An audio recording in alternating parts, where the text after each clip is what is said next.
Hey guys, welcome to the Manchester United News channel. Subscribe to the channel to not miss any news, leave your like, and share, you are very important for the growth of the channel. Let's go to the video. Now to another tumultuous week at Old Trafford, this time off the field. Sheikh Jassim pulled out of the running to take over Manchester United, leaving Sir Jim Ratcliffe clear to purchase 25% of the club. Our chief reporter, Kaveh Solokol, has been across the developments. So how close is Sir Jim Ratcliffe to this minority stake he wants? Well, I think it could all be sorted by Thursday. That's when there's going to be a board meeting at Manchester United, and that could end up with this proposed deal being ratified. And I think what would then happen is that Sir Jim Ratcliffe would have operational control as far as football matters are concerned at Manchester United. And this would be a first step towards him having full control of the club and buying more shares from the Glazers and also some more of the shares that are listed on the New York Stock Exchange. But I mean, speaking to people in football, this is a very strange development, because if what we're expecting to happen happens, you're going to have a situation where somebody who only owns 25% of a club is going to be calling the shots as far as football matters are concerned. So he could bring his own people in. He could bring in a new sporting director. He may decide that Erik ten Hag is not the right man to take Manchester United forward. I'm not suggesting that's what he does, but if he has full control of football matters, then he would be making those kinds of decisions. I think when this whole process started 11 months ago, United fans wanted some answers. They wanted some clarity. They wanted to have a future without the Glazers.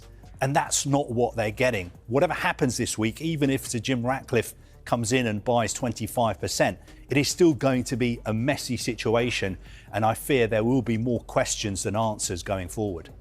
You use the word clarity there, and people will ask the question, well, what changes? Because arguably the Glazers aren't hugely involved in football operations anyway. They sort of leave it to someone like Richard Arnold. What will his arrival mean moving forward? Well, I think he wants to make big changes, especially to the football side of Manchester United. I think commercially he will look at United and think it's still pretty well run. I think it's not as far ahead of the opposition off the pitch as it used to be. I think his focus is going to be on matters on the pitch. Now, I think that would mean him bringing his own people in. Would he bring in a new chief executive? Would he bring in a sporting director? Would Dave Brailsford, for instance, be involved, who runs the sports operations at Ineos? You know, what kind of experience does he have in football? We know he was extraordinarily successful in cycling. He has been working with Sir Jim Ratcliffe at his football clubs Nice and Lausanne as well. But Manchester United are on a different scale to those clubs. I think his focus to begin with is going to be on football matters. But I go back to this question. How can he run everything if he only owns 25% of the club? I think maybe we'll have some more clarity later this week. We'll find out whether he has a route to a full takeover. How long will that take? But again, I think it is a messy situation. For instance, I was speaking to somebody this morning and they said to me, look at what's happened to Newcastle United, how well they're doing on and off the pitch. Now, imagine if the Public Investment Fund of Saudi Arabia had only bought 25% of Newcastle United and Mike Ashley was still effectively the majority owner of Newcastle United. What kind of state do you think they would be in today? So I think United fans wanted a clean break with the Glazers, but for the time being, that is not what they're getting. You mentioned there the two other clubs that they own, or Sir Jim Ratcliffe owns, in Nice and Lausanne. If you looked at those two clubs, particularly Nice, would the alarm bells be ringing a little? I think Nice are doing pretty well at the moment, but it's taken quite a long time for them to get into this position. They are second in the French First Division. They're unbeaten this season. They've got an exciting young team with a young coach as well, who used to work with Roberto De Zerbi, who's at Brighton now. But it's taken them a while to get to this stage. I think under Sir Jim Ratcliffe, they finished 9th a couple of times. They finished 5th a couple of times. That is not going to be acceptable as far as Manchester United are concerned. When it comes to Lausanne, I think when he bought them, they're the first football club he bought. I think they were relegated. Then they've been up and down a few times. I think they're back in the Swiss Premier League at the moment. He has built them a new stadium, but I think the stadium is, something like 12, 13,000 seater capacity stadium. So again, not at the level that Manchester United are at. And you mentioned what it might mean for the manager, Erik ten Hag. He has had so much to contend with at the start of this season with matters off the field, which shouldn't really be anything to do with him. What might this mean for him? Look, I can't put words into his mouth. I can't tell you what he's thinking, but the information I have, the sense I have is that he's like any other football manager. He wants clarity. He wanted this situation sorted out one way or the other quickly. Like fans, he didn't want this whole process to go on for 11 months. And when he, watched TV or read the papers yesterday, again, more questions rather than answers as far as he's concerned. He wants clarity. He wants to know who he's going to be answerable to. He wants to know who's going to be calling the shots, who is going to be having the decisions when it comes to which players they can sign. He wants to know, will he have more funds than he had last summer? Will he be able to sign players like Harry Kane, like Declan Rice going forward? Well, like Mbappe, who the Qataris were saying that's who we'd have brought with us.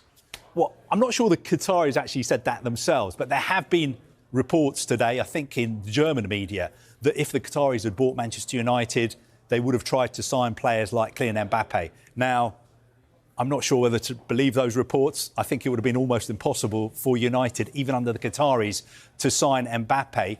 But I'm pretty sure that Erik ten Hag spoke to the Qataris. I think he was impressed with what he had to hear. And I think he knows that in this day and age, if you want to compete with Manchester City, if you want to compete with Liverpool, Newcastle United, Arsenal, the big clubs, you need major financial backing. And if you look at those clubs, none of those clubs are run by somebody who only owns 25% of them. So look, this is a step into the unknown for Manchester United, and it's a step into the unknown for Erik ten Hag as well. All right, Carve, thank you very much for now. We'll stay with this story for just a moment because the former Manchester United first-team coach, René Meulensteen, believes a clear strategy has to be put in place to help the club move forward. Meulensteen emphasised the importance of spending money on Old Trafford and the club's Carrington training ground if United are to have any chance of competing with Europe's elites. At the end of the day, it's hard for me to say what's welcome because you don't know all the ins and outs. That's what I'm saying is you can only really... the most important thing is that there's going to be clarity, and that there's going to be a clear vision that supports, what United needs over the short and long term. Yeah, I mean, if it is a phased buyout, though, I mean, most United fans would welcome that, even though it's not the buyout completely that they probably want at the moment. No, what it looks like is that obviously if Sir Ratcliffe would take over all football operations and maybe there might be some changes there and everything, but it means that they are not directly involved in the running, in the daily running and the football operations of the club. What United needs is that they come in calm waters, where there's a clear view and a clear strategy of how to take the club forward with the right investments, and that we can only wait until those people come out and shine some light on how they're going to do it. They're talking about increasing the capacity of the stadium to 90,000 if this were to happen. Wow. It would be amazing, but I think it's very clear and it's been documented very, very well that Old Trafford needs revamping, and it needs, some really thorough investment. So does Carrington, so all these things that need to happen, even around Carrington. There's a lot of things that need to be happening if Man United were to go back, but more than anything, you want Man United back where they belong, which is challenging for the Premier League titles and the biggest titles in Europe. Thank you all for watching. Subscribe to the channel to not miss anything. Leave your like and comment, it's very important for the channel growth. Until the next video.